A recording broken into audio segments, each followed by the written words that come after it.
नमस्कार दोस्तों, मैं अगले वीडियो में भोजन के पाचन से संबंधित पहला वीडियो बनाए थे। भोजन के पाचन की शुरुआत कहाँ से होती है, तो मैं बता दूं कि भोजन की पाचन की शुरुआत मनुष्य के माउथ से शुरू होता है और माउथ से होते हुए यह ग्रास नली और ग्रास नली के होते हुए अमाशय तक पार करते हुए छोटी आंत बड़ी आंत के रास्ते बड़ी बाहर निकलता है। मैं पहला वीडियो में ये सारी बातें उसमें बताए थे। दोस्तों, आज मैं दूसरा वीडियो पाचन क्रिया से संबंधित बना रहा हूँ। इस पाचन क्रिया से संबंधित में आज हम लोग को बनाना है अमाशय।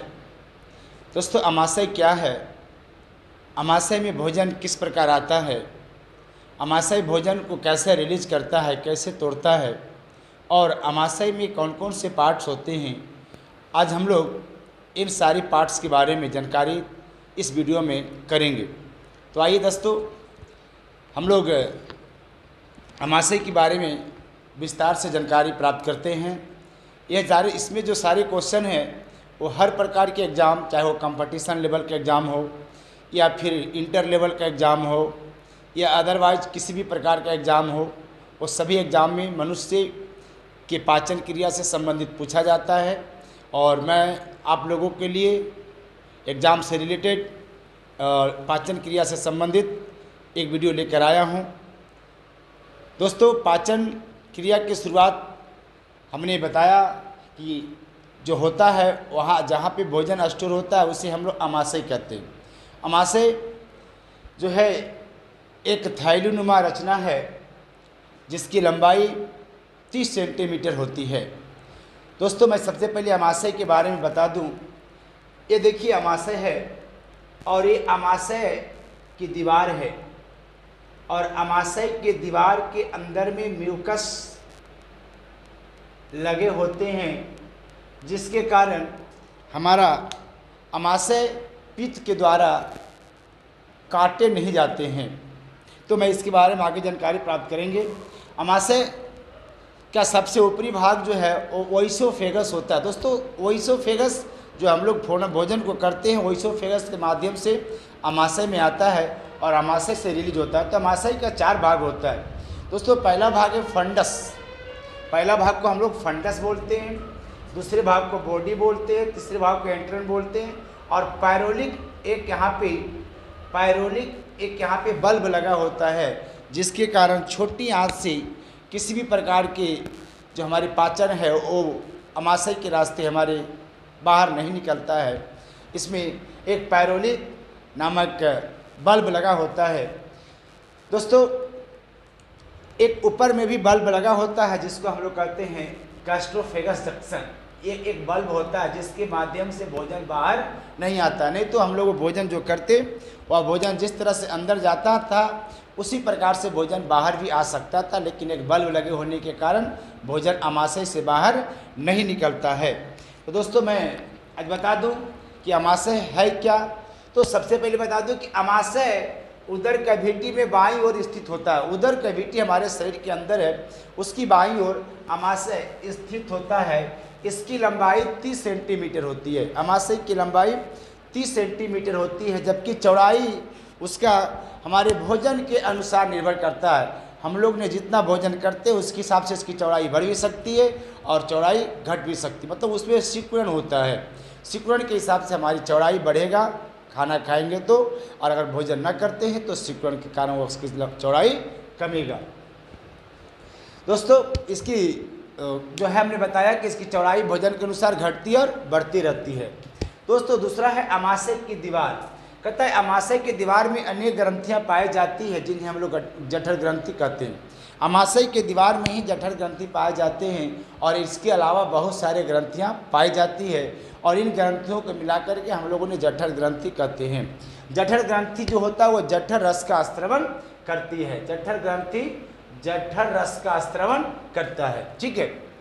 अब कहता है कि सर जठर रस में क्या निकलता है, तो जठर रस जो है में HCl जठर रस में HCl और HCl के अलावा रेनिन और पेप्सिन, जठर रस के अलावा रेनिन और पेप्सिन नामक एंजाइम हमारे शरीर से पाई जाती है, हमारे शरीर में पाई जाती है।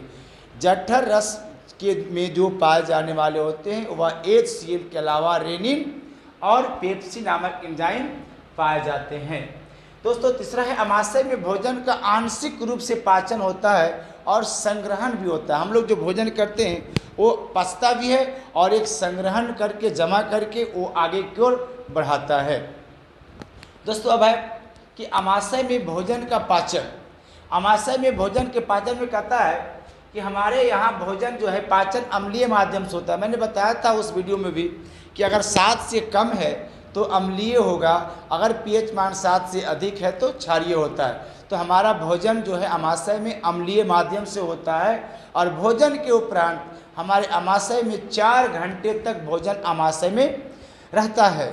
4 घंटे के बाद भोजन जो है प्रोटीन और एंजाइम जो है उसके अंदर जो पाए जाते हैं मुख्यतः भोजन में उपस्थित प्रोटीन पर कार्य करना शुरू कर देता है। दोस्तों हमने बताया था कि अमाशय में भोजन जो है से 4 घंटे तक स्टोर रहता है और 4 घंटे के बाद उसके अंदर के जो प्रोटीन है वह प्रोटीन एंजाइम मुक्त होकर के गए और भोजन में उपस्थित प्रोटीन का कार्य करना शुरू कर देता है। दोस्तों हमारे बॉडी में लाइपेज नामक एंजाइम पाए जाते हैं। लाइपेज हम लोग जो वासीय पदार्थ खाते हैं, जो बासा वाला पदार्थ खाते हैं, तो ये बासा वाला पदार्थ जो है पाचक एंजाइम में करता है और ये पाचक एंजाइम जो हमारे यहाँ 3 प्रकार के एंजाइम का निर्माण करता है। पहला है ट्राइग्लिसराइड, दूसरा है वासीय अम्ल और तीसरा है मोनोग्लिसराइड। ट्राइग्लिसराइड, वासीय अम्ल और मोनोग्लिसराइड नामक 3 प्रकार की पाचक एंजाइम हमारे शरीर के अंदर काम करते हैं। दोस्तों हमने बताया था कि पाचक एंजाइम जो है जठर रस में HCl निकलता है। अगर HCl निकले और हमारा शरीर में म्यूकस काम ना करे तो हमारा शरीर को HCl काट सकता है। आपको पता होगा कि जब हमारा भोजन का आंशिक रूप से पाचन हो जाता है तो HCl निकल करके हमारे अमाशय में जाता है और हमारे अमाशय में कोड़ना शुरू कर देता है। तो कोड़ने के क्रम में, कहने का मतलब है कि कोड़ने के क्रम में वह भूख का एहसास कराता है, जिसके कारण हमें भूख का अनुभव होता है, आभास होता है। अब मैं बता दूं कि HCl इतना खतरनाक होता है कि अमाशय को काट भी सकता है। मैंने बताया भी HCl इतना खतरनाक होता है कि अमाशय को काट भी सकता है, लेकिन उसमें म्यूसिन लगे होने के कारण, चूँकि उसके चारों तरफ म्यूसिन लगा होता है, जिसके कारण HCl जो है हमारे अमाशय से, HCl के द्वारा अमाशय से हमें बचाता है। ठीक है, हम HCl हमारा शरीर को नुकसान ना हो इसके लिए हमारे शरीर में म्यूसिन लगा हुआ रहता है, जिसके कारण अमाशय को HCl से बचाता है।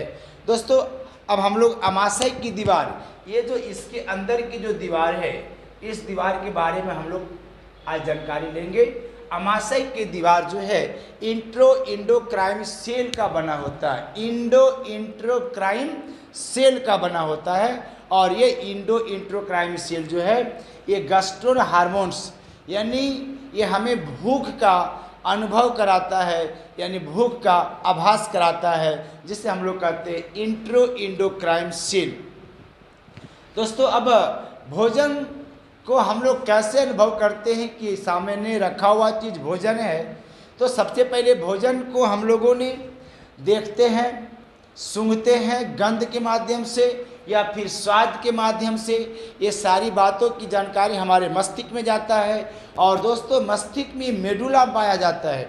मस्तिष्क में क्या पाया जाता है? मेडुला पाया जाता है, जिसके माध्यम से मेडुला को खबर हो जाता है कि सामने वाले जो सामान है, सामने वाले जो चीज़ है वो भोजन है जो आपके लिए अति आवश्यक है। और मेडुला जो है क्या करता है, यह संकेत देता है और संकेत देने के बाद जठर रस जो है से धीरे धीरे करके स्रावित होना शुरू हो जाता है। जैसे मेडुला को संकेत मिल जाता है कि सामने भोजन आ गया है, चाहे हम लोग देख कर करें या सुगंध से करें या फिर स्वाद के माध्यम से करें, जब हम लोगों को पता चल जाता है कि सामने भोजन आ गया है तो जठर रस जो है HCl को जो है से स्त्रवण करना, HCl को छोड़ना शुरू कर देता है और जब HCl मनुष्य के शरीर से छूटता है, मैंने पहले भी बताया था कि मनुष्य के शरीर में 1 से 3 लीटर का जो है जठर रस जो HCl को छोड़ता है, रिलीज करता है।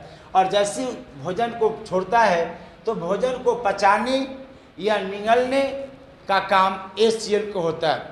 जैसे भोजन में HCl मिलता है तो वह HCl जैसे हमारे भोजन को छोटे छोटे टुकड़ों में तोड़ देता है, यानी लिक्विड बना देता है, और उस लिक्विड को हम लोग काइम कहते हैं। दोस्तों, उस लिक्विड को हम लोग काइम कहते हैं। और काइम से भी आगे एक अवस्था होता है जिसको हम लोग सेमी लिक्विड कहते हैं। दोस्तों, मैंने बताया था कि 3 से 4 लीटर सेमी लिक्विड शरीर के अंदर पाए जाते हैं, और ये सेमी लिक्विड जो है वो पाइलोरिक छिद्र के पास ले जाता है, और पाइलोरिक छिद्र के पास जाकर के यह छोटी आंत में छोड़ देता है। और छोटी आंत क्या करता है, इसको अपना अवशोषण करके, ऑब्जर्वेशन करके ये बड़ी आंत को दे देता है। दोस्तों, अब जठर रस यानी गैस्ट्रिक जूस मानव के शरीर में जठर रस के 3 एंजाइम पाए जाते हैं, जिससे मैंने पहले बताया, पेप्सिनोजन, प्रोरेनिन और लाइपेज। पेप्सिनोजन, प्रोरेनिन और लाइपेज। दोस्तों, पेप्सिनोजन यह निष्क्रिय अवस्था में अस्त्रवित होता है, यह निष्क्रिय अवस्था में अस्त्रवित होता है, और यह HCl के प्रभाव में जैसे ही पड़ता है तो ये सक्रिय हो जाता है। इस पर जैसे HCl का प्रभाव पड़ता है तो ये बिल्कुल सक्रिय हो जाता है, और सक्रिय होकर के पेप्सिन में बदलता है, और पेप्सिन जो है भोजन में उपस्थित प्रोटीन को पेप्टोज में बदल देता है। मैंने बताया कि जैसे पेप्सिन है हमारे भोजन में गया तो भोजन में जो है पेप्सिन क्या करता है, हमारे प्रोटीन के साथ पेप्टोज में बदल देता है। दोस्तों, दूसरा है प्रोरेनिन।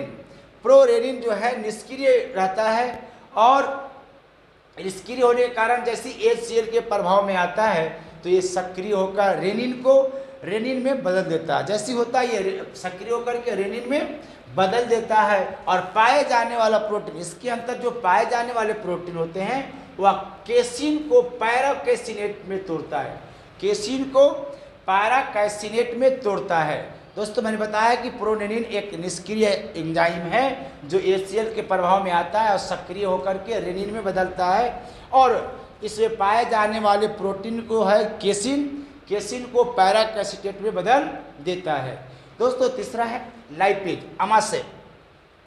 कहता है लाइपेज या HCl के प्रभाव में, हाइड्रोक्लोरिक अम्ल के प्रभाव में जो हमारा दूध में उपस्थित होता है, हल्की वाष्यीय पदार्थ यानी हल्के क्रीम को तोड़कर वाष्यीय अम्ल में एवं ग्लिसरॉल में तोड़ता है। जो हम लोगों ने दूध पीते हैं या दूध को जो बच्चे पीता है उसको तोड़ करके या हल्के वाष्यीय क्रीम में बदलता है, यह तोड़ता और बदल करके वाष्यीय अम्ल एवं ग्लिसरॉल में तोड़ता है। दोस्तों, अब होगी अमाशय में पाचन के बाद भोजन जो है एक लुगदी नुमा यानी पेस्ट के समान हो जाता है, इसलिए अमाशय से बाहर निकलते हुए या निकले हुए भोजन, अमाशय से बाहर निकले हुए भोजन को काइम कहते हैं, और इसी काइम के माध्यम से हमारा पाचन ग्रहणी एक छोटी आंत में होती है, और छोटी आंत से भोजन हमारे बड़ी आंत में जाता है।